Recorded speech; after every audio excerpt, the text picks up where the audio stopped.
much. Meanwhile, Commerce Secretary Gina Raimondo kicking off her second day in Beijing today, telling China's premier that the U.S. wants to work with the communist country on climate change, artificial intelligence, and the fentanyl crisis. Raimondo also saying that the U.S. does not want to decouple from China. On Monday, she announced that the U.S. and China had agreed to talk export controls. Watch this. We are not compromising or negotiating in matters of national security, period. But this is meant to be a dialogue where we increase transparency and when we are clear about what we are doing as it relates to export control enforcement. Joining me right now is Fox News senior strategic analyst. He is chairman of the Institute for the Study of War, General Jack Keane, with us once again. General, always a pleasure. Thanks for being here. How would you assess Gina Raimondo's trip so far? Well, as we full know, I mean, the Secretary of Commerce's position is getting more challenging because it's always been basic to promote American business abroad and at home.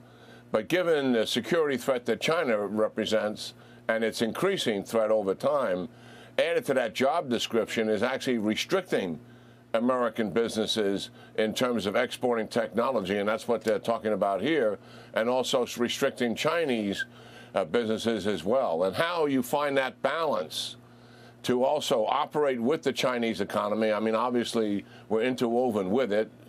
We both have the largest economies in the world and have ever been seen by the world, to be quite frank about it. But at the same time, we have to protect American security and the security of the American people. And this is really what the challenge is all about. The administration, Maria, has tamped down any expectations in terms of deliverables coming out of this. What they have fundamentally agreed to is establish working groups to continue to work on these issues. I think over time we'll see what is actually taking place here. Is the administration going to ease up on its restrictions on China, which is what China obviously is pushing here? This is the visit among all the visits that China wanted the most, with Secretary Blinken, Secretary Yellen, etc. The Secretary of Commerce, because she controls the lever in terms of restrictions from American companies and also restrictions from Chinese companies in meeting and being involved with China to the degree that they want to be involved in. So, yeah, she holds a very key position here, Maria, very significant. Yeah, but I mean, is anything getting done here? You know, I mean, the president came out with an executive order to limit certain investments in some areas like AI and quantum technology. But most people I've spoken with say that that was way too narrow. It was ineffective and really is not going to move the needle on any of this. I know what the Chinese want, but is the U.S. willing to give in and succumb to what they want? Ever since the spy balloon incident back in February, we have been avoiding confronting the Chinese. As a matter of fact, we seem to have flipped. And by that I mean we've gone out of our way not to provoke them. And that has been the reality of it. Regardless of what department we're dealing with, and here it is, the Commerce Department. Certainly, the restrictions on semiconductor technology was applauded. Now we're supposed to enforce restrictions on, as you mentioned, artificial intelligence and also quantum computing. But the details are not quite there as they were dealing with semiconductor industry. That is why I'm hopeful that what the Congress is doing to expose the challenges that are here. For example, the Commerce Department has removed restrictions on 27 companies doing business with the United States and China. But we don't know the details of what those restrictions are. That has got to be put before the Chinese Select Committee that Chairman Gallagher handles and exposes. I totally agree with you. The role that the Congress plays here is much more significant than what it has been in the past, to provide a check and balance on what is taking place here. And we've got to see more of that, to be quite frank about it. Yeah, well, we're going to be watching that. It's a really important point to watch. And will we get any transparency on any of this? Journal, I want to ask you about your most recent op-ed in the Wall Street Journal titled "Let Ukraine Direct Its Own Counteroffensive." You write, quote, U.S. military personnel are voicing their frustrations over the way Ukraine is conducting its counteroffensive. This is alarming. You call this advice in terms of the U.S. telling the Ukrainians how to deal with this counteroffensive military malpractice. Tell us more.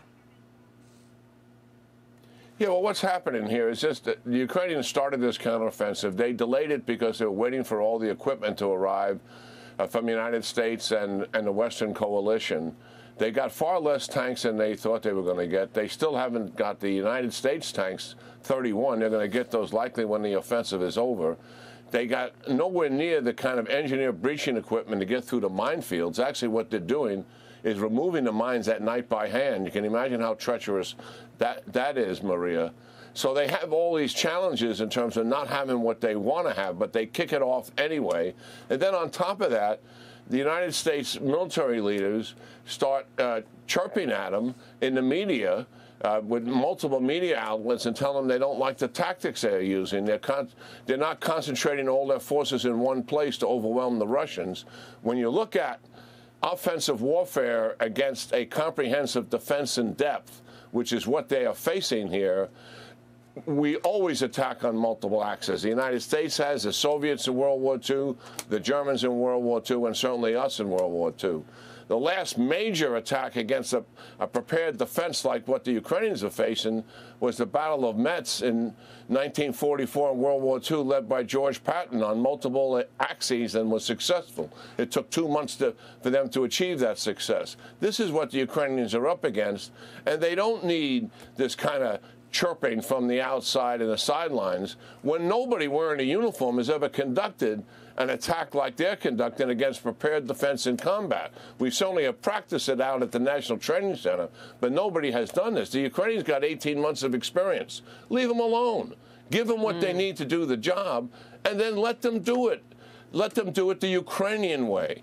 We don't need this undermining the Ukrainians, and we all know the support for Ukraine is an arguable issue in the United States. And if you're chirping at them in terms of how they're fighting the war and implying that they're not doing it right, is that going to help in getting more Ukrainian support? Is that going to potentially diminish it? And that's my major concern here. So hopefully give them what they need to do, Marie, to do the job, and get out of their way so they can get it done.